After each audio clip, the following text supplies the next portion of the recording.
Credit ಕೊಡ್ಲೇಬೇಕು ನಾವು Joe Root ಅವ್ರಿಗೆ. ಅಂದ್ರೆ ಹೋಮ್ ಆಫ್ ಕ್ರಿಕೆಟೇ ನನಗೆ ಹೋಮ್ ಫಾರ್ ಕ್ರಿಕೆಟ್ ಅಂತ ಹೇಳಿರೋದು ಜೋ ರೂಟ್. 8ನೇ ಶತಕದ ಹೊಸಿಲಲ್ಲಿ ನಿಂತಿದ್ದಾರೆ.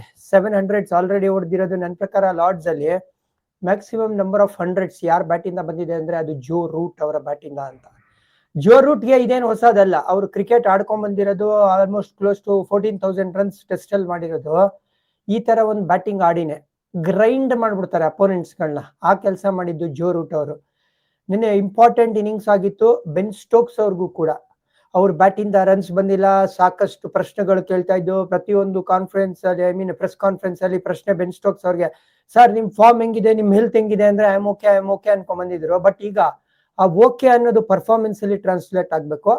ಅವರು ಕೂಡ ನಾಟ್ ಔಟ್ ಆಗಿ ಉಳ್ಕೊಂಡಿದ್ದಾರೆ. ಒಂದು ಚಿಂತಾಜನಕ ನ್ಯೂಸ್ ಏನಪ್ಪಾ ಅಂತ ಹೇಳಿದ್ರೆ, ನಿನ್ನೆ towards end of days play ಒಂಚೂರು ನಿಗಲ್ ತರ ಇತ್ತು. ಒಂಚೂರು ನಡೆಯೋದ್ರಲ್ಲಿ ಅಥವಾ ಓಡೋದ್ರಲ್ಲಿ ಕಷ್ಟ ಪಡ್ತಾ ಇದ್ರು.